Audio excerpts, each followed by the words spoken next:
Folks with me, how's it hanging? How's it happen? You guys know this is Kevin from the Chord Progression Podcast. The podcast when some magazine describes as the one that issues on discussions with rock and metal artists, allowing fans to discover the creative workflow of other famed musicians and understand the factors that bands succeed or fall from fame. We are also sponsored by Dark Fusion Systems, the best for your custom computing needs. Get $100 off your entire code CVPod at darkfusionsystems.com. Leave the podcast below. So our feature presentation. It's been 4 years since this band's been on the podcast, and they're back. We bring Anthony and John from Defy the Tyrants back to the podcast. We talk about their first ever LP, self-titled, Defy the Tyrants, which came out back in February. We talk about the songs that were the most fun to write, the ones that were most difficult to write. We talk about the importance that reels have had in the music industry over the past 4 years. And we also dive deep into how important song structure really is to not only creating a great song, but making sure your songs have that longevity beyond just that portion that you're going to try and put on a reel. You guys ready for a great one? Let's go! Yeah. Well, ladies and gentlemen, boys and girls, listeners of the Chord Progression Podcast. It has been 4 years. Yeah, I said that. 4 years since this band last appeared on the podcast. That is an insanely long time, and I'm glad we're finally able to break that streak today. This heavy metal band from San Diego, California, released their self-titled album back in February of 2025. So if you like heavy stuff, you like fast stuff, you just like damn good heavy metal music, this is where you should be. So please welcome Anthony and John from Defy the Tyrants of the Chord Progression Podcast. So Anthony, welcome back, and John, welcome. It's good to be here. Thank you. Good to be here. Hell yeah. It's good to have you guys back after 4 years. Way too long, man. We waited way too long on this one. Yeah, it's been a minute. We wanted to wait till the album dropped to reach out and to do something cool like this, but the album, it just kept becoming a wonderful labor of love that just kept getting pushed on, and it's finally here. So it's 4 years after I think we first started talking about it. Pretty awesome. Yeah, because I remember us talking about it even back in 2021. And, of course, our mutual friend, Mr. Julian Parnell, a.k.a. the Heavy Metal Joker. Shout out, Julian. Shout out, Julian, as always. Like, he'd been bringing it up, too, every now and again. And we were just waiting for it. And then when it dropped, all of a sudden, bing, bang, boom. Now we said to get a time set together. We finally got a time set together. And I know his review of the album should be out in May. So everybody be able to go check that out, because Julian will give his honest thoughts on the album. And I remember listening to the Metalology podcast you guys did with him with 3 Days Grace, when you asked if it was in the bottom 5 and he said no promises. I'm pretty sure he could promise it wasn't going to be in the bottom 5. Yeah, Hanjo, our guitar player, is kind of rocking back and forth a little bit. Like, please be number 6 at least. Do not be number 5. Yeah, having Julian on is always a good time. I love Julian. He's been following me and the band, I don't know, since like 2018, 2019, since like the early days. And he's kind of seen us evolve over the years, and it's been really cool to see him kind of grow up and come into his own as a content creator and everything. So yeah, shout out Julian. I love him. I kind of have the same thing too, because I first started getting to know him, I want to say it was maybe late 2019, maybe early 2020 during the pandemic. He would join the consistent live streams I would do. And then he'd just start to show up and be like the featured guest, like constantly show up as like the little other screen, other people that were just joining the stream. And then over time, you started to see him get more confident with delivering those reviews, delivering like the concert review series that he does. And now he's just fully going and fully immersed into it, fully loving what he does with those album reviews. So again, shout out to Julian. I mean, again, if we got mutual friends here, we got to shout them out. We got to show them some love. So that's what we're here for. 100%. But I do want to go on to you guys specifically, because that's why we're here. And again, we haven't seen you guys since 2021. It's been 4 years. That's a lot of time to cover since you guys were last on the podcast. And I got to know, what's happened in those 4 years? Like, I know there's probably, we could go the whole entire time just talking about what happened the last 4 years. But if you could keep it to like 10, 15 minutes, I'd be good with that. Oh, yeah, you got it. Yeah, it's been a wonderful journey. I think starting from the last time, we had just dropped our first single with Zach, Hiding in Shadows. And that song pretty much did really well that first maybe 6 months it was out or so. Became our highest stream song. There was like a huge buzz around it just because we had just come off 2 vocalists previously within a very small amount of time. And there was a lot of drama going on with those vocalists and just like a lot of stuff that was happening that was very public. So having Zach come in, there was a lot of people that were curious about how we were going to sound, because we were telling everybody he's not a deathcore vocalist. He can do that kind of stuff, like he can do the gutturals and the fries and all that, but he's a very different kind of vocalist, more of a just a straight up metal vocalist, I would say. And he's very versatile. He's not just exactly. He can do different things. Styles. Yeah, he could do like all kinds of stuff, and a lot of that stuff you hear it on the new album. I mean, we'll get to that stuff later, but so the first plan was to release a bunch of singles. I think at the time we wanted to release 5 singles individually over the course of I think 2-3 years, and during that time those songs were already written and recorded. We were just adding Zach's vocals to them, and then during that time we started writing what would become the new album. Played a bunch of shows. I'm trying to think, like we did a bunch of see, I don't know why I'm drawing a blank right now. We did a bunch of shows, and just I think as we were releasing songs, that's when Reels and TikTok started to pick up, and that's when those trends started happening, and we kind of started riding that wave.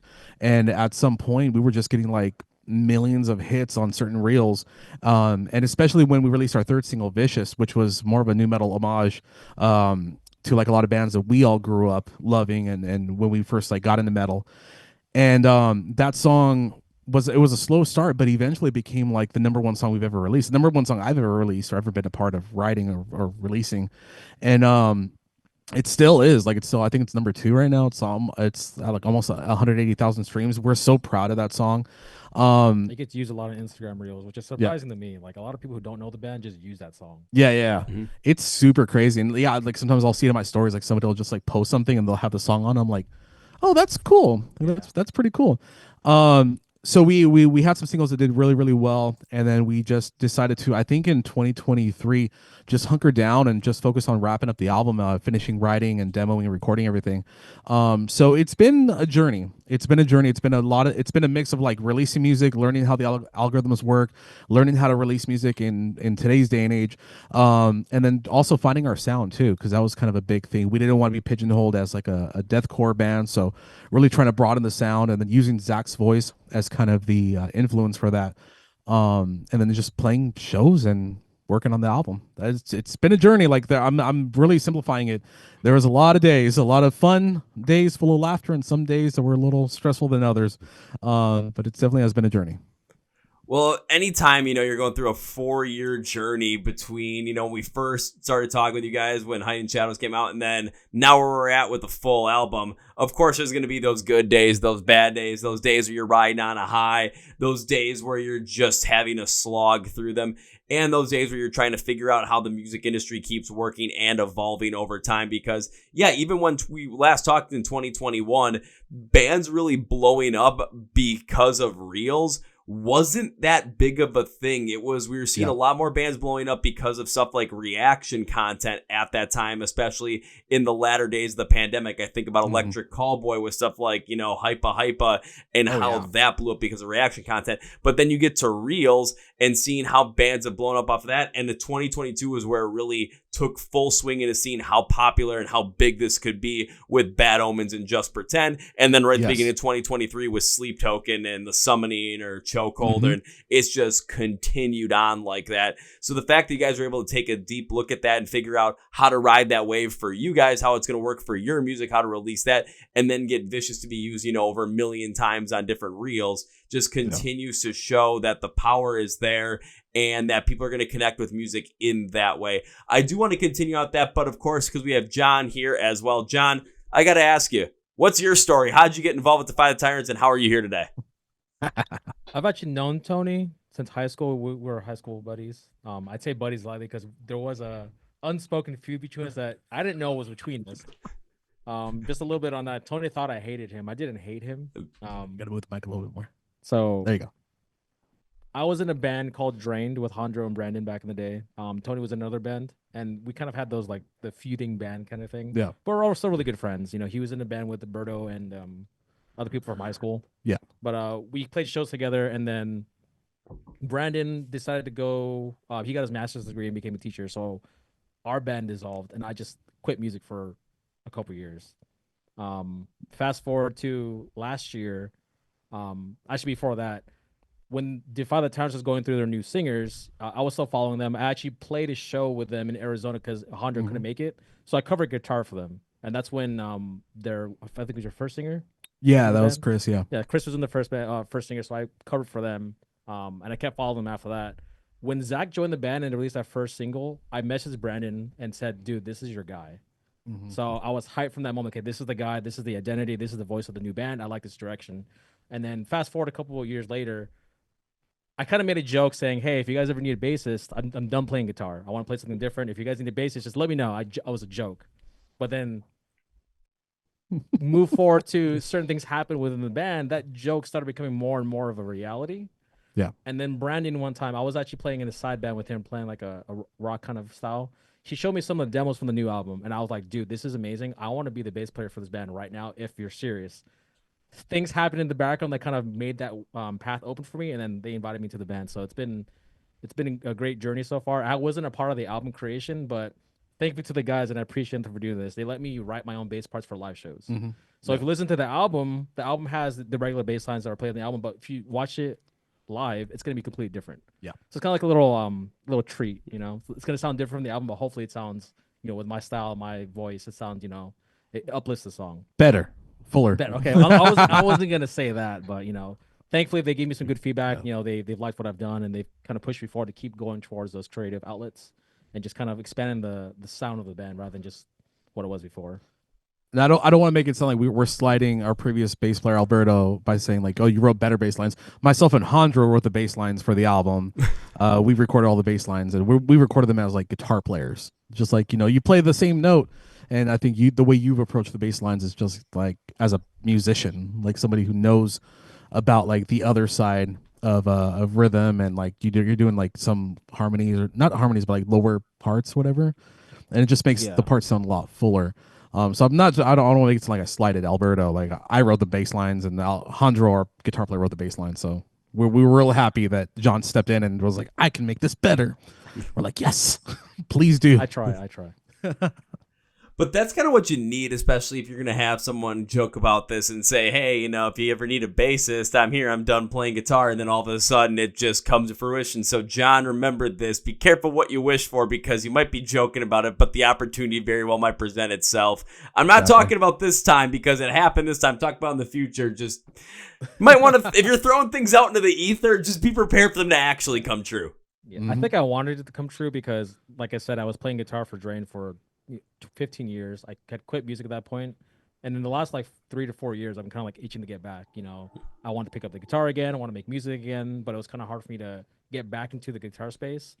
So thinking about bass as a brand new instrument, brand new avenue for me, it kind of got me more interested in getting back into music because the bass is a little bit different than my original style of playing guitar. So that kind of helped. Yeah. I'll say not only help, but especially when it comes to writing those bass lines for yourself in the live setting, it's going to give those live songs a little bit of a different flair. It's going to give it a more uniqueness so that when people go out and see these songs live, they're going to have a different experience than just listening through the album. I've seen a number of bands do stuff like that where they take the original song that's on the record, and in the live show they're going to change up to make sure that it's going to be better for the live show in any capacity. I always use the example of the guys out in the UK in Caskets. Every time I see them play live, they always put like heavier elements in their songs of their post-hardcore style to make it pop a lot stronger in a live setting. I recently had a conversation that'll come out, I believe, after the conversation with you guys, with the band Hot Milk, and they did everything for their new album Analog. So when it comes to putting it out in the live setting, you know, especially when they have a lot of synths on there and they have different like programming aspects, how are you going to, put that out in the live setting and make sure that it's going to sound as authentic as possible? Well, you're going to have to maybe change a couple of things up and just enhance them for that specific piece. It gives the songs a whole breath of fresh air and a whole new life, and it gives people a chance to essentially experience these songs for the first time more than once. So going to see Defy the Tyrants live, and you get the uniqueness of a different type of bass line that John ended up putting in here, it's going to amplify that experience so damn much that it's going to make that ticket a lot more, demanded than before. I'm trying to think of a different way to put it. I'm like, I got to start using my economic brain here to actually pull out supply demand shit. Okay, going back to my full-time job already. I'm seeing you guys later. Oh yeah. Yeah, it's adding value. I guess the best way to put it, just adds value to the live show that you probably wouldn't get on the album. I don't know if that makes any sense either, but It does it does add value because people go and see live shows and not only hear the songs that they love and also support the bands that they love, but it's also an experience too. And if you're gonna get the exact same experience in a live setting that you would listening to an album, what's the point of spending that money to go out to that live show if that experience is going to be the exact same as you would just sitting in your room or sitting on your couch with a pair of headphones on listening to the same songs over and over again? Yeah, exactly. That's kind of my criticism sometimes of bands that I love. I don't know if I get hate for this, but I love Korn. I grew up on Korn, but their live shows have kind of been the same since the 90s and 2000s. So when I see them for the 5th time, it's like, okay, I've heard this before. I've seen this before. They don't really change it up, but it's still amazing live. I'm like, don't get me wrong, they're great to watch live, but sometimes you need to watch another band. Like I'm wearing a Bring Me the Horizon shirt. I love their music, but when they play it live, they do different things, so it's a new, fresh take. It's like listening to it the first time again, and that's kind of like the thing I kind of want to bring. Yeah, I like that take as well because I'm even thinking about some of the bands that I love, and it's like I've seen my favorite band rise against like 16, 17 times already. And there are times that stand out where it's like, these were incredible, but then there's times that just think, they were so much fun, but it's because in my mind, I love seeing that band so much, but the live show, I could see it being mundane a little bit over and over again. Every time I go see them in Chicago, though, it's completely different just because it's hometown show. The energy is going to be different. But there are certain bands, too, that I've gone out and seen. It's like, I love their music. I love listening to it. But going to see a live show, I don't feel as compelled to go see them anymore because I've seen them a couple of times. And the live show just continues to be the same thing. Yeah. And the uniqueness of it or the specialty of it drops back. What you brought with Bring Me the Horizons, perfect example because I've only seen them, I think, a collective 3, maybe 4 times. And every time has been something a little different, something a little bit crazier. So when I get a chance to see them, they're coming back to the U.S. in 2025. They're playing, they're headlining day 4 of Louder Than Life. I can't wait to see what the heck they pull out for that, especially headlining a festival here in the U.S. and seeing some of the other bands that what unique things are going to do, what crazy ideas they're going to put on there that are going to captivate not only everybody in the live, experience that live show, but of course with the kind of music we love and listen to, what's that going to do for us crazy people in the pit? Exactly. Yeah. I mean, I always love it whenever they do. They haven't done it too many times as far as I know, but like the medley of like the old shit, like they do like a 10-minute medley of like 6 or 7 songs, and they just kind of weave through them. Those are always sick. I think that they're at a point now in their career where the new stuff kind of outweighs, and I'm speaking new stuff because I got into Bring Me the Horizon. I think it was the fucking what was the album? The album before There Is a Hell. No, not Sempiternal. That was after. No, shoot, Suicide Season. Suicide Season. That's when I got into them. So when I say new stuff, I'm talking about like everything after like Sempiternal. But I think like most of their set now is built off of those songs. That when they do go back, it's like Metallica pulling out like something off of Kill 'Em All every now and then or something like that. It's really cool and feeds into like the original like deathcore fans of the band. It's always awesome. Yeah, I've never seen them do the medley, but the one time I saw them and it was like their own, not a festival set, but it was just their own headlining run. They had Knocked Loose open for them, and then they played Diamonds Aren't Forever in full, but instead of Ollie just doing the whole thing, Ollie and Brian were constantly flipping back and forth with vocals, so it took on a life of its own, and I'm like, oh, this is the shit! Or I think about Spirit Box. I saw them at Louder Than Life in 2024, and in the same set, it was like maybe 35 minutes. In that same set, Poppy came out. Tatiana from Ginger came out to do a song with them, and then Sam Carter from Architects came out and did a song with them. And immediately after Spirit Box was done, Architects was playing on the next stage. But it's like when you see just these random crazy things happen, or these once in a life, like not necessarily once in a lifetime, but like once in a tour show moment that you're gonna only see on that tour, that gives that special aspect to it. So like with you guys, different bass lines in the live setting, it gives it that special aspect and gives it that special thing that we want to go and see this show because we're not going to get that experience anywhere else. Exactly. Fun thing about Bring Me the Horizon, as far as Defy the Tyrants goes, I never thought I'd say this, but they were a really big influence on one of the singles for the album, for a song called Everything I Am. We were trying to write a Bring Me the Horizon-y kind of song, and I purposefully didn't write any guitar parts. I just said, here, Alejandro, I'm going to kind of just tell you what I think you should do. I pulled up a couple Bring Me the Horizon songs and just kind of like, this is kind of the way I would want you to do it. So Bring Me the Horizon, I never thought I would say it, played a little bit of a big influence on the album. So just throwing that out there. because I don't think Hondro wanted anybody to know about that. But Hondro's well, not an elitist. I don't want to use elitist, but traditional metalhead. I guess That's a nice way to put it. Traditional metalhead. So he has a lot of strong opinions about new metal. Yeah, not new metal, but new music metal. Yeah, like modern metal. Modern metal. Yeah. Yeah, because every time you say new metal, I'm like, wait a minute. I thought you guys all had like that new metal inspiration, especially growing up in that time. But yeah, when you go modern metal, you think about the style that's really popular today. Mm-hmm. Yeah. I can see people having certain opinions on that, especially if you grew up with, more the traditional metal stuff, more the new metal style. It all depends upon taste and flavor and your own preference. It's just that way. So maybe especially if you're more of a traditional fan and you're like, hey, one of these songs is influenced by Bring Me the Horizon. It might be a little bit of a step back. But then again, if you take that and you put your own flair on it, you put your own take on it, and then you create your own thing from it, that's really what matters in this. Exactly. And that's why I was like with Hondro, I don't want to write anything for the song. I just want to sit down and kind of produce it.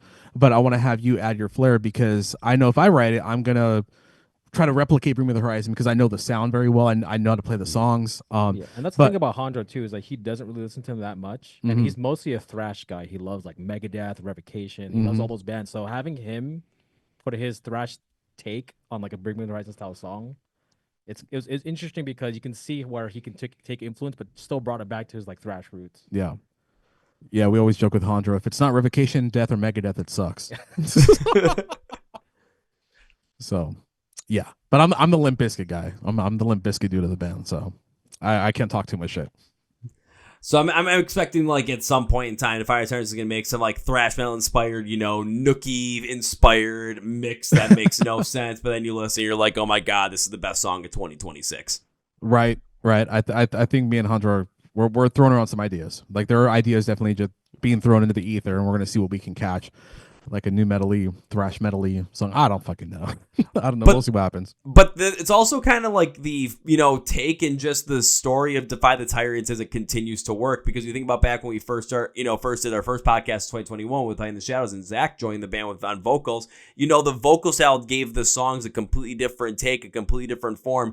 And it allowed the band to grow in a different way than maybe what was expected, but in a way that was going to be more expansive than you ever thought. Now, of course, Anthony, with your influences and Hondro's influences, you guys can create this different feel of, here's what I'm thinking of, but I need your take on it. I need your flavor on it to really expand the style. And you're continuing to see that too now with John in the band. And of course, when we get to, the next releases that are coming, when John has his own take on it and has his own input on it, especially from the bass perspective, what's that all going to turn into? What's that all going to amalgamate? It seems like the flavor of Defy the Tyrants as time goes on and the history that you guys have had is, as time continues on, you're going to have different influences that come in. You're going to have different ideas that come in. But what matters is how are you going to put your own taste and flavor onto this and just continue to expand that going forward, not only on the recorded versions, but in the live setting as well.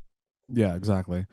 We've already started playing a little bit with some demos. Like we've already had John start giving us his 2 cents on, not to dig too much into like the newer stuff. But we are planning on writing some new music this summer because it's been 2 years since we wrote any new music. The album just came out, but we were working on vocals almost for like a full year last year. So it's been done for almost 2 years. So we've already started like experimenting with some demos, some new ideas, some things we want to push for, and just kind of at practices showing each other what's been going on. And John's already been throwing around his 2 cents. I like that. I don't like that. That's good. That's not good. So, we have yet to get into a writing room to actually like knock shit out. But he's definitely started to give his 2 cents and his influence a little bit on the newer stuff we're bringing in. Yeah, I'm still the new guy, so you can just tell me to shut up if you want to. No. You're loved. You're loved. Or at the very worst, at least give him a big giant like thumbs up board that he can flip downward if he doesn't like it. It's like, John, what do you think? So then you know. Got it. Spin the wheel and whatever it lands on is how I feel. Yeah. But when you spin the wheel, make sure you're playing some sort of like, like slot machine style music just to make it seem even cooler. Lights. It's going to be fun. Because John is, you were one of the main songwriters in Drained, or you became one of the main songwriters. It flipped between me and Alex. Alex definitely wrote most of the earlier stuff, and then I started writing more towards the tail end. We still switched, but I wrote most of the main riffs Mhm. I would say, and then Alex threw in his thrash influences. Yeah. Alex is Hondro, by the way. Hondro and Yeah, sorry, Defy the my Tyrants. Yeah. Yeah, so it's gonna be really cool to see like your writing style come into play. I can't wait. Can't wait to get you sitting down and then Brandon. Zach normally will just sit back and let the music kind of happen, and then he'll come in just with vocals. He'll either tell us like I like the song, I don't like the song. That's where his 2 cents comes in. And if he likes it, then he'll just write to it. So yeah, it's gonna be a good time. It's gonna be a good summer. A cruel summer. A long summer. A beautiful It'll be long about 20 years since I recorded an album, so we'll see if I still have it. Yeah.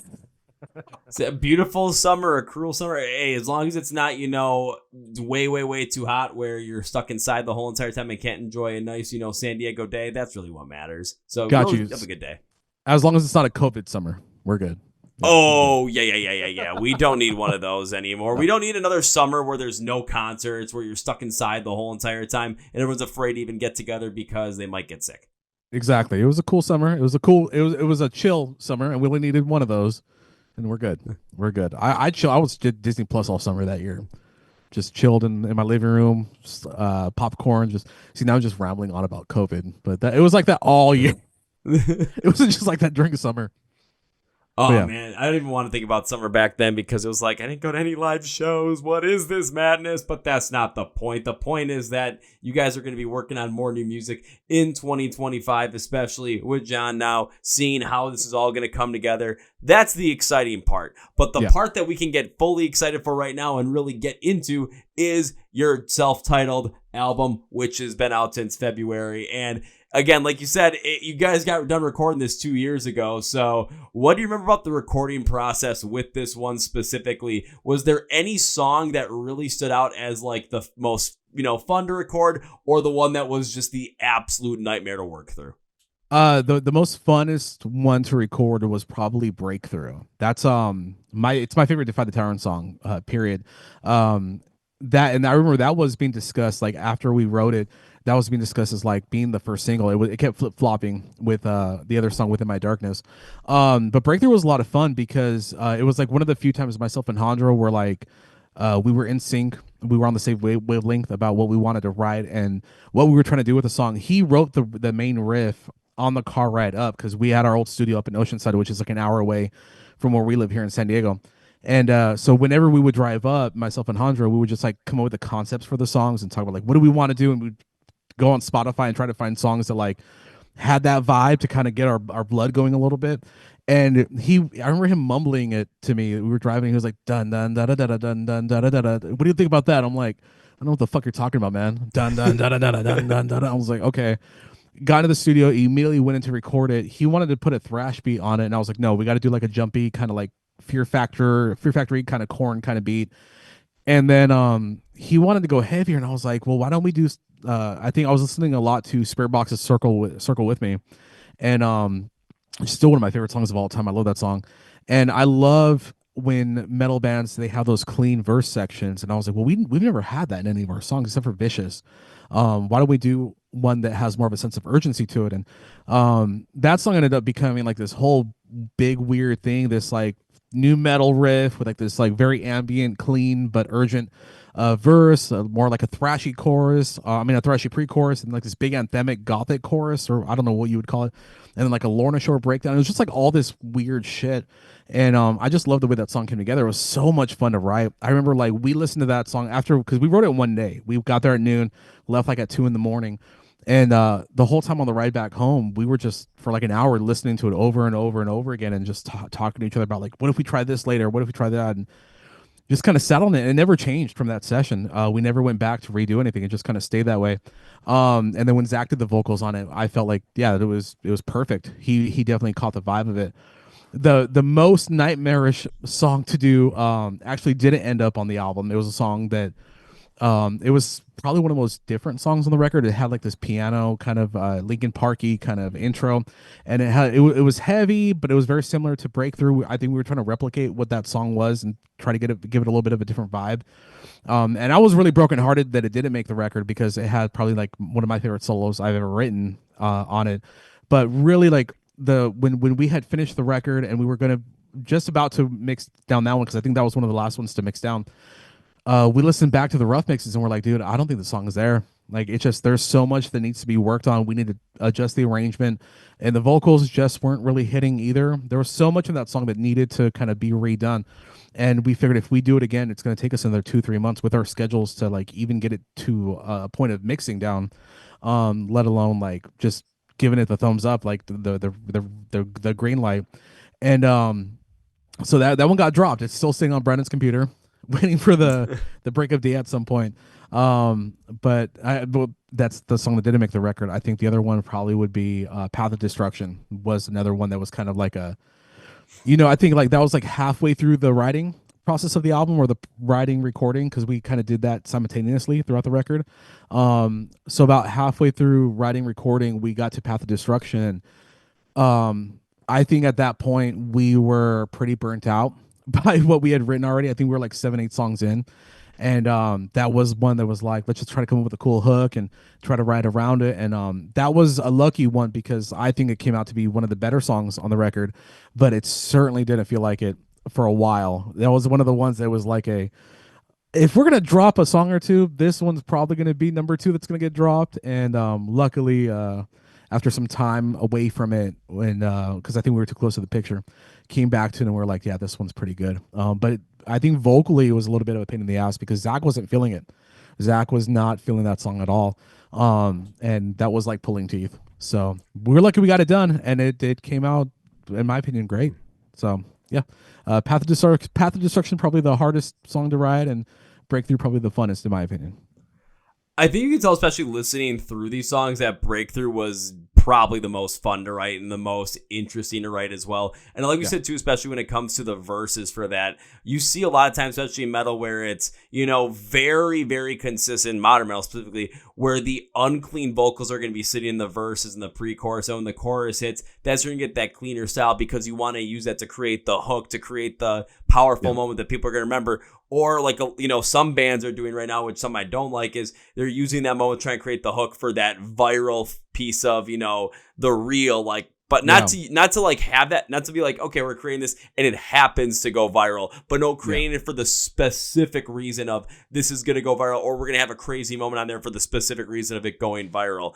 On this one, you created something that was not only unique and more fun to go into, but it showed off the range of what Defy the Tyrants can absolutely be. Again, the clean vocals in the the verses really show not Zach's range and where this band can continue to go with Zach as a vocalist, and just create sounds that are going to amplify that. But of course, like you said, with the writing process, he comes in on this back end of that to create the vocals, to really put his flavor on that. So he's feeling the song that you guys have created and really putting the absolute, I was going to say like it's kind of like the chocolate fudge on the sundae, or like the sprinkles on the sundae, where it's going to give it that pop. But of course, the core of all the ice cream and the banana, that's all going to be there already. He's just a little cherry on top to add to it, especially with those clean vocals. But you even get heavier with it too, and it just shows so much more range, but also how much crazy ideas you guys can put into one song if you really want to. So It opens up the possibility of Defy the Tyrants going in any which way direction. So when we get other songs on the album, it's like, okay, you don't know exactly what to expect or where to go with this, but you're going to be able to go with it. And especially as a fan of the band, you're going to be able to follow along and know, yes, this is a Defy the Tyrants song. This is them doing what they want to do, and I'm all for it. Exactly. Yeah, you brought up a really good point about the whole like writing for like the reels, writing for because that is a thing. That is a legitimate thing that I've heard bands talk about. What's funny is that for Breakthrough, I think if you follow us, what part I'm talking about. It's like the clean bridge that goes in like that guttural breakdown.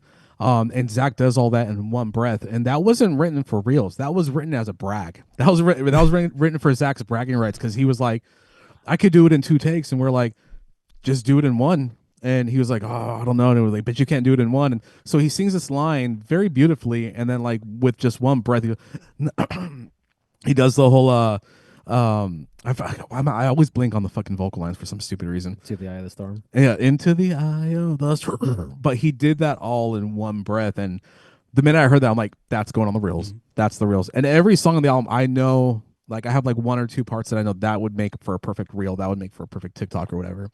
That one immediately I was like, that's the one. But you It's brought also a a fun song to play live too. I wish you were in the band when we were writing that, because that bass line is just like the guitar. We just took out the distorted guitar in the background. I remember telling Hunter, I'm like, man, I wish John was here when we were writing that. He probably could have written something a little more interesting. Because we're just doing the you know I the rewrote part. the entire bass for that whole song. Oh, we know. Sounds better. But you also said, what was the funnest song to write? The funnest one for me to write was Breakthrough. But I think for Handra and Brandon, if I'm just gonna bring it up real quick, Within My Darkness, we called it sushi metal for a minute, because it was one night Brandon came with us, and me and Brandon, we butt heads a lot when we were writing. Me and Handra, we can write like peanut butter and jelly, but me and Brandon, it's very difficult for us to write because we have two very different approaches to writing. And one night we were writing a song, and I think we were like maybe halfway through, and we just threw our hands in there and said, "Fuck it, dude, this song is not good at all. Like, this is not going to make it." And we were like, "Well, we got like 2-3 hours left till we got to go. Do we just want to head out now?" And I was like, "I don't want to waste the time because it's an hour away. You're wasting gas. We already got our lunch. We're wasting money being there." I'm like, "We're not going to be here for 2 more weeks because we got something going on. Let's just try and write something." So then we came up with a challenge. We said, "Okay, I have like 3 pre-made beats in this project. Let's just go ahead and like really fast, like very Tenacious D, Pick of Destiny, quick, come up with something. And that's how Within My Darkness came out. That was I think Handra was like trying to write a riff, and I said, go, stop fucking around, stop making it bullshit, just no more noodling, just four notes, whatever. And okay, next part, Brandon, here's a guitar, and he wrote something, I wrote something, and within like 20 minutes, we had like the first half of Within My Darkness, and I said, this is like the worst thing we've ever written. This is god awful. This is terrible. And then like 4 or 5 months later, we were working on another song, and Brandon was like, pull that song back up, and so we pulled it up, and it's not half bad. And I said, it's the worst thing I've ever heard. Like, this is terrible. And they were like, well, let's see what else we can add to it. So we just added like 2-3 more riffs to it, and then just restructured it. And I was like, okay, so this is a little bit of a banger. This is cool. Structure means more than people think. Oh yeah. Because it wasn't structured very well. It was just like riff salad. And then it became a song, and I was like, okay, now I'm vibing with this. Now this is cool. And that became the first single for the album. Like, we knew right away that this would be the first one. I'm like, fuck, I want to Breakthrough to be the first one. But pretty cool shit. A fun little story about that one. Fun little tidbit, fun little story. But John, I did like what you said about that too, after going through what happened within my structure, where structure means more than people really realize. And I think when it comes to people that write music and are especially creating music, they will understand how important structure really is. But for the casual fan or the big time fan who doesn't write music like myself, where we understand these ideas, but we don't have the full grasp of it, can you give us a full grasp of how important structure is, so we don't all seem like we're too crazy when we hear bands talk about how, there might be a song that they thought was absolutely terrible, then it just gets restructured, and it's one of the coolest things ever.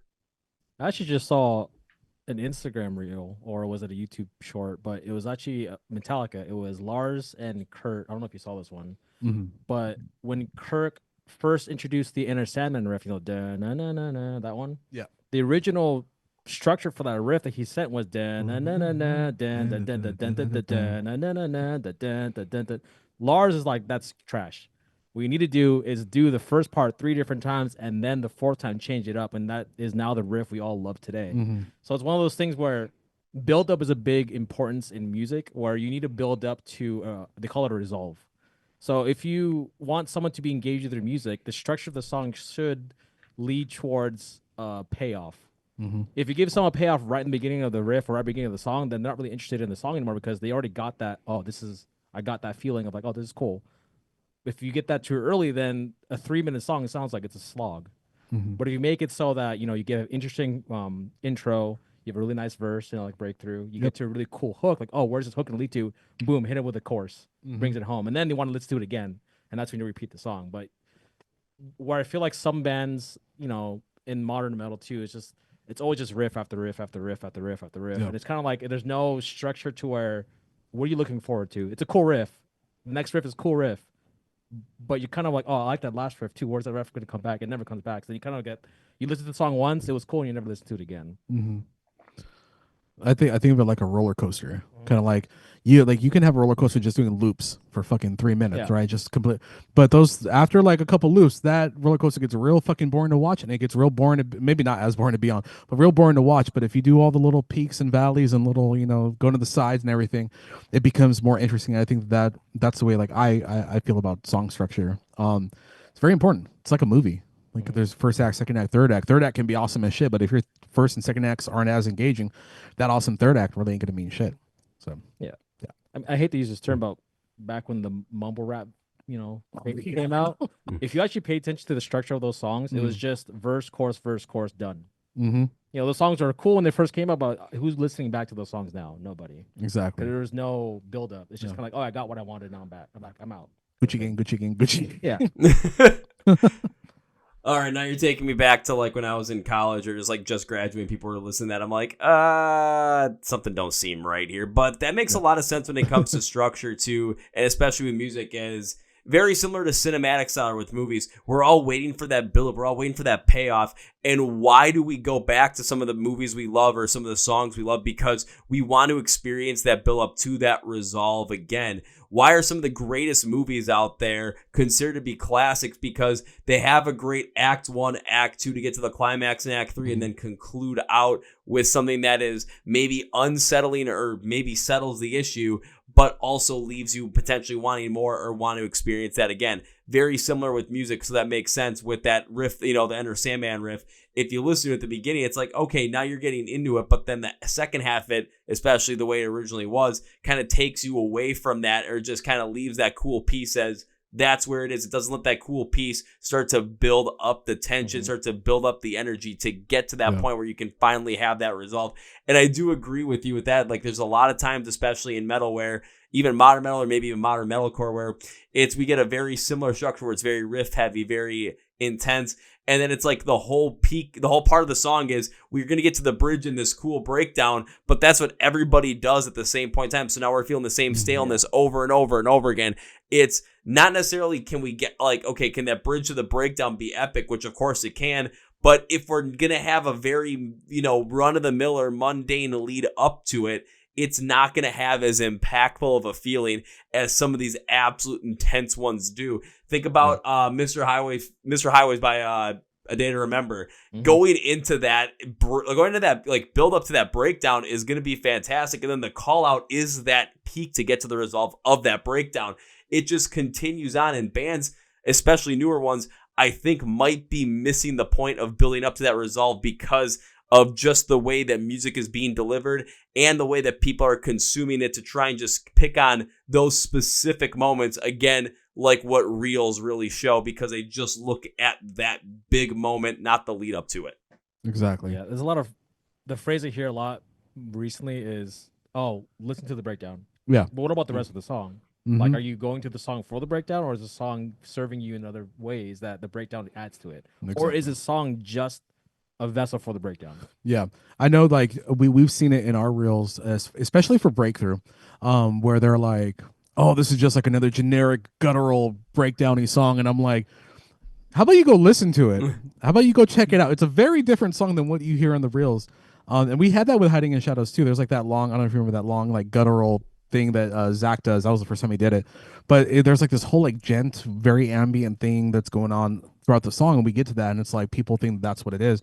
That's what kind of sucks about reels and TikTok. But I guess in a way, like that's just kind of the name of the game right now. That's just how you're exposing yourself to new audiences, and so you gotta kind of play it a little bit. You have to deal with it. Especially when you hear a song on a reel, you look for the song and stuff like, when's the real part coming up? Yeah. Oh, where's the real part? Like I remember we posted that stuff, and then people were like, "Oh, Defy's heavy," and then we had a couple people, a handful of our audience, come out and say, "Well, oh, you guys aren't really heavy anymore because you guys have clean singing." And I'm like, "Why don't you go listen to the fucking song, man? Go listen to it.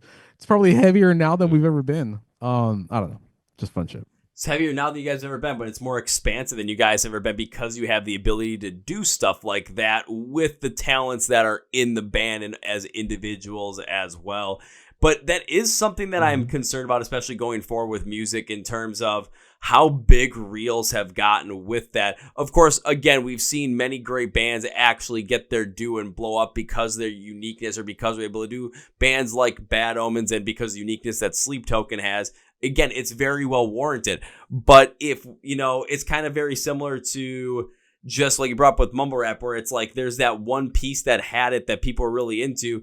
And then because it was the main focus was just to do that, it becomes stale. It just becomes like that's the one thing that's there. And then that's it. So it ends up going and dying out. I love the fact that rock and metal is getting a lot more notice. But of course, when it comes to those real moments, I don't want to be able to go and jump into a song and be like, okay, let's listen to the whole thing. And then it's just waiting, like you said, to get to that point where I heard that one piece. If that piece is there, but then you go through the song and the build up to it is absolutely immaculate. And you get to that and it gives it a whole different life, a whole different meaning, and a full different just holy shit moment. That's what the key has to be is, the reel's going to be the thing that's going to push the song further. But if the song only has that one part for the reel to go on, then it's like I'm opening up a box and I'm like expecting something great. And all I get is a whole bunch of packing peanuts with a note in there that says, ha ha, you lose. Yeah, exactly. I've done some social media management for some of local bands in our area, and they always tell me we appreciate what Defy does with their memes and reels and stuff. We don't want to do that. We don't want our songs to be known as memes. And I'm like, you don't want your songs to be heard? Like, you got to make people care about your song. Like that's like and that's always been the key in the industry is you got to make people care about it. I understand some people being apprehensive about wanting to have their music used for memes or, things like that, funny videos. And that's fine if that's the way, that's how they want to do it. But I don't look at reels like as a meme finder. I look at reels like radio. Like to me, reels is like a much more quicker 15-second like little radio spot, and the algorithm will shoot it out to the audience and shoot it out to whoever might want to listen. But I tell everybody like it's almost like the new radio. That's how a lot of people discover new music. That's how I discover new music now. I don't discover new music on like as much as I don't mean to be disrespectful, but like Spotify, like the new playlists and stuff like that. I discover it on like Reels or TikTok. Like how many bands have you found just you would have never heard of had it not have been for Reels or TikTok? And I think that it's a necessary tool, and I think that the game needs to kind of grow with it. I think bands need to kind of grow with it and embrace it. It's just me. Yeah, I would say definitely bands need to. I'll say definitely think bands need to grow with it and embrace it because it's very similar to think about like back in the early 2000s with video game soundtracks. It might have been like, oh, your game's gonna be tied to the specific thing with a video game, but at the same time, people are gonna be hearing that over and over again. Good Charlotte ended up getting a lot of notoriety for putting their songs on Madden video games. Yep. 3 Days Grace got a whole added news like section because of their music being in SmackDown versus Raw video games. Yep. Think about the legend that the Tony Hawk Pro Skater soundtrack is today.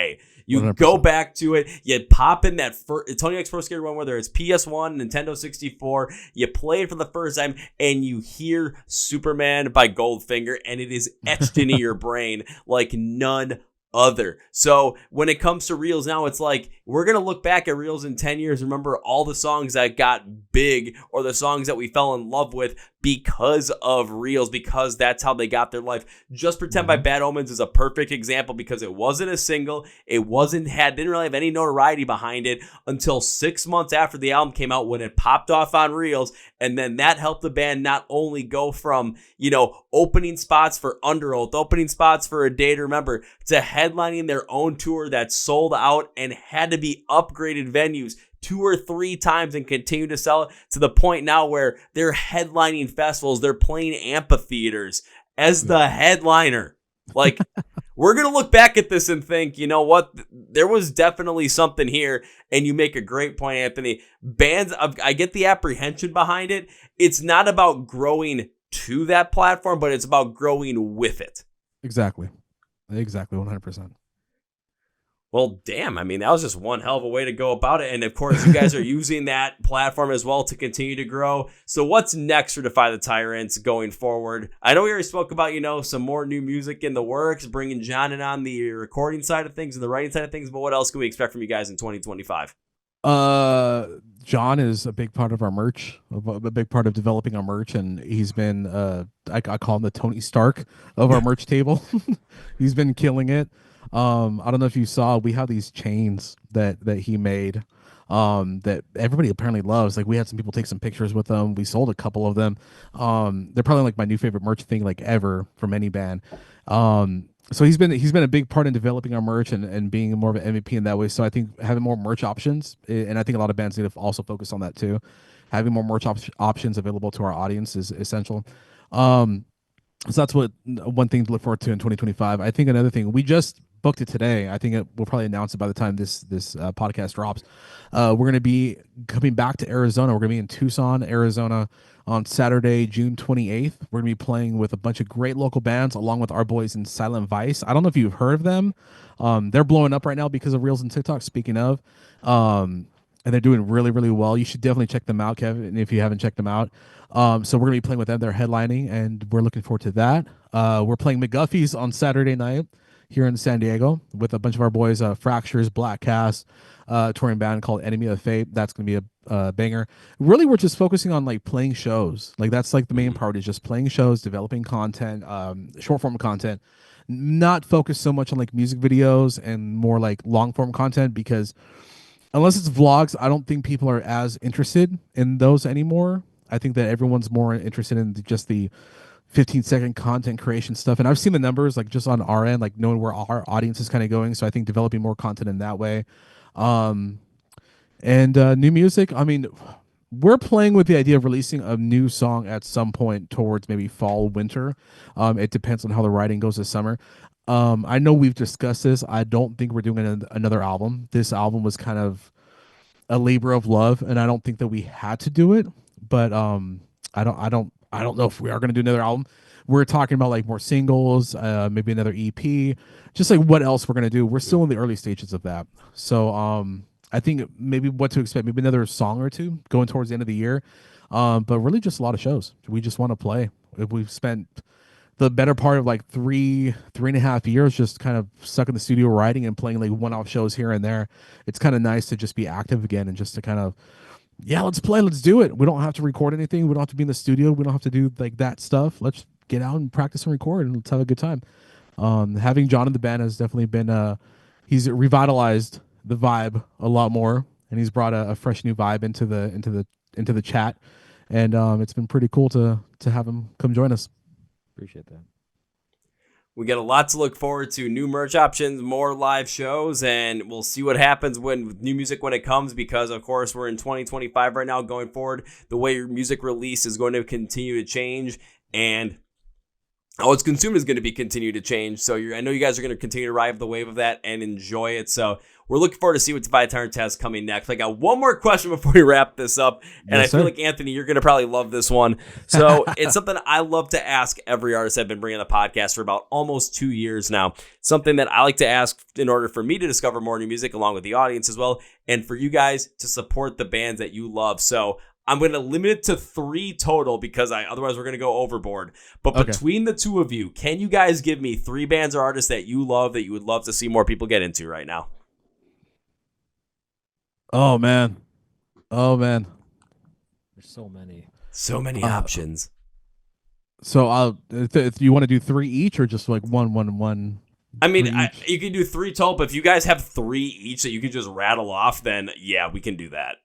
I'll say Domcraft. They're like a stoner rock metal band from I want to say like Sweden or something like that.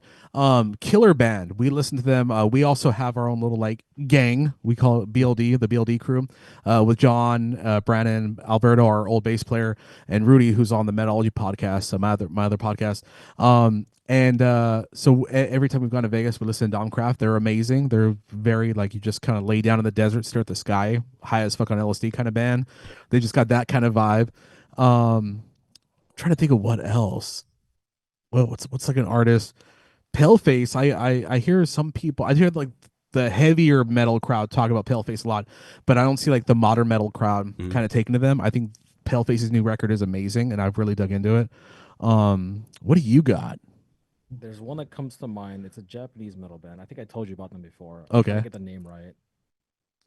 If you say Defy the Tyrants. Yeah, so for me, it'd be Domcraft and Paleface. The Curse album is this shit. It's called Cursed. Amazing album. Hatred, like it. I don't know what they did on that record, but it just sounds so much like Slipknot. Like there's like an Iowa Slipknot vibe throughout the record. Just like a modern take on it. That was the first thing I thought when I heard that record too. I'm like, Yeah. there's a whole huge Slipknot like influence here for sure. Yeah. Like these guys grew up on Iowa for sure. Got it? Classic album. Yeah. So my one band, it's a Japanese metal band. They're called Maximum the Hormone. So they do a bunch of different styles. I showed Tony some of this before, but they do like hardcore punk. They do some metal. They do some, kind of like a gore kind of rock kind of thing. They have different styles, but they're just all over the place, and I love it. Yeah, you never know what you're gonna get with them. To Maximum the Hormone. Maximum the Hormone. Maximum the Hormone. Awesome name. Yeah, Maximum the Hormone. Exactly. I've heard of them before. Now, like when you said Japanese metal band after Anthony said Paleface, I'm like, are you thinking of Pale Dusk? Is that like just bringing up a light in your head? I'm like, please say that so I can make a great joke about it. But nope, you went with Maximum the Hormone. Still a great band though, so good call. Hell yeah, I love it. It's like my new favorite band name. Hey, good band name. You got to enjoy it. But another good band name is Defy the Tyrants. And guys, I want to thank you for taking the time to join the Chord Progression Podcast today. I'm going to close out with three things. So first things first, when it comes to Defy the Tyrants, when it comes to everything about them and keeping in touch with them, go to the description of the podcast where it says find Defy the Tyrants online. Links and labels for everything, for social media, for, website merch where you can stream the music, where you can, buy it, where you can see them at live shows. And of course, Anthony's Metalology podcast. I'll put the links down there as well because that's one hell of a podcast and you might see me on it. Well, I can probably guarantee you will. So yeah. Go and do You're that. coming on. Oh yeah. I think we're recording it right after this. So ha ha ha. Now it's time for number 2. Anthony, last minute of the show, I made a promise that said first time I get to see you perform live, I will come and find you, say hello, and first round's on me. Now, I haven't had a chance to see you guys play live yet, but it's the second time you're on the podcast. So number 1 round becomes 2. John, just 1. Just 1, man. I'll take it. I'm lucky. Yeah. Anthony's the lucky one here. He'll be the one in the band that gets 2 and everyone gets 1. And he'll be like, what the heck? And he'll be like, ha, ha, ha, ha, ha, ha. Like, that's right. That's what I get for being on the podcast twice. Not you. The other guys can kiss my ass. You're new. You're beautiful. Yeah, John, you're new. You're beautiful. You weren't in the band the last time they were on, so, it makes sense. But, after 1 round, you might be able to chorus me. I'll probably get you a second. I mean, come on. Right. I'm generous. Well, now it's time for number 3. Guys, as we bring this podcast conclusion, I cannot end this by saying goodbye. This is always a great time. It's always a pleasure. I'm glad to have you guys back on for a second time as a band collectively. This can't be the last time. We're going to have to do this again. Beyond that, though, I still got to keep good on that promise, so this cannot be goodbye. This is, I'll see you later. Well, folks, that was my interview with Anthony and John from Defy the Tyrants. That's kind of for Kevin's final thought. I love the fact that we dove deeper into that idea of what song structure really means and how it is impacted by, of course, reels today and the delivery of music. So, of course, song structure has always been an important thing for any song that's been out there. As time has gone on, how these songs are structured and how these songs are received, of course, are going to be the most important thing. Think about back in the 50s and Elvis. How did Elvis get his songs to be as popular as they were, especially coming off of what the 30s and 40s showed? How did the Beatles and the Rolling Stones do that in the 60s? How did the 70s and 80s, how did that take over?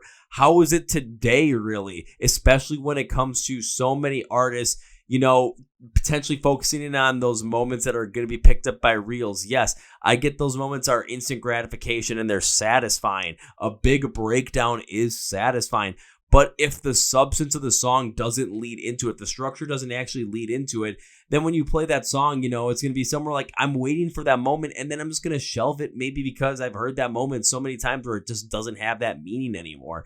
If the build and the structure to a song to a big moment or to a catchy chorus really does work and really does hit, then that's where the longevity of these songs are going to go. Of course, you're going to get bands that have blown up on TikTok, like Bad Omens in 2022 with Just Pretend and Sleep Token in 2023, but the structure of those songs was built up enough to create that experience that makes you come back for more. And of course, we're going to see you continue in 2025 and beyond until the next thing takes over reels. And yes, something will take over reels. Something took over MP3s, something took over the radio, something took over CDs, something took over, the little iPod play now again, whatever things.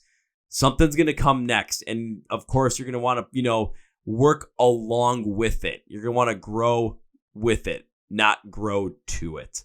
So I want to thank John Anthony for being on the podcast. Comes to Defy the Tyrants. See the description of the podcast floor. It says Defy the Tyrants online link tables for everything going to be there. So please go follow along with them. Please go listen to their music, and please go support them as well. Support us at the Chord Progression Podcast. Links over to the podcast below for Facebook, Twitter, Instagram. Hit subscribe right down here on YouTube. Hit the subscribe or follow button on Spotify, Apple Podcasts. Hit the like button on these episodes as well to help push us in the algorithm. Thank you guys, and that's going to be it for me. Everybody, thank you for listening to the Chord Progression Podcast. My name is Kevin, and you guys know how I end everything goes up to the big, healthy, and hearty. See ya! Yeah.